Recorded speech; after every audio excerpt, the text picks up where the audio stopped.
નમસ્કાર મિત્રો, હું રવિભાઈ જોશી, ઇન્ટરનેશનલ એસ્ટ્રોલોજર અને વાસ્તુ એક્સપર્ટ આપનું હાર્દિક સ્વાગત કરું છું.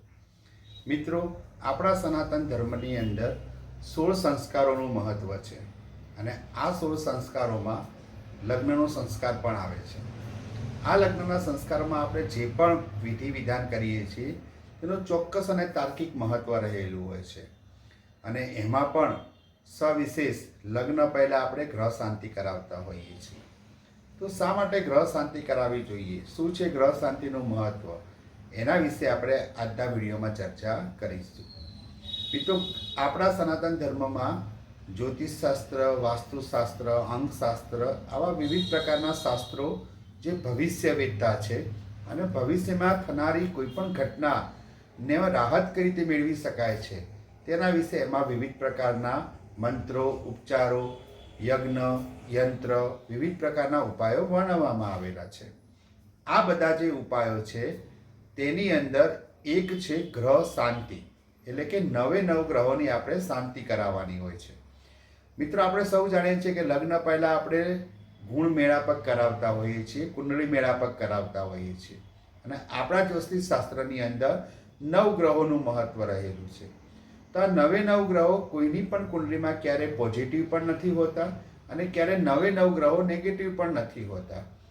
ત્યારે વર અને કન્યા બંનેની કુંડળી જોઈને એમાં કોઈ દોષ હોય તો તેનું આ ગ્રહ શાંતિમાં આપણે નિવારણ કરતા હોઈએ છીએ. માની લો કે કોઈ દોષ છે નહીં, તો એવા સમયની અંદર તેના જે પણ ગ્રહો નેગેટિવ હોય તે ગ્રહો અને પોઝિટિવ ગ્રહો બંનેની આપણે શાંતિ કરતા હોઈએ છીએ, જેથી કરીને ભવિષ્યમાં તેની કોઈ નકારાત્મક અસર આપણા લગ્ન જીવન ઉપર પડે નહીં. આ માટે પંડિતો, એટલે કે જે વિદ્વાન સંસ્કૃતના જાણકાર પંડિતો છે તેમના દ્વારા ગ્રહ શાંતિની વિધિ આપણે કરાવતા હોઈએ છીએ અને તેમાં 9 ગ્રહોના જાપ કરવામાં આવે છે. ઘણી જગ્યાએ તેનો દશાંગ હોમ પણ કરવામાં આવે છે, એટલે કે યજ્ઞ કરી અને જે ગ્રહો છે તેના બીજ મંત્રોની આહુતિ આપવામાં આવતી હોય છે. આ ઉપરાંત તેમાં કોઈ પણ પ્રકારના કુંડળીમાં લગ્નને લગતા કોઈ દોષ હોય કે જેનાથી આગળ જતા સંતાન થવામાં પ્રોબ્લેમ થાય અથવા લગ્નની અંદર કોઈ વિચ્છેદ થવાના પ્રોબ્લેમ થાય, તો એ દૂર કરવા માટે પણ આવા નકારાત્મક યોગોને દૂર કરવા પણ લગ્ન જીવન માટે જે આપણને સફળ સાબિત કરવા માટે જે યોગ છે એના માટે એ દિવસે વિધિ વિધાન કરવામાં આવતું હોય છે.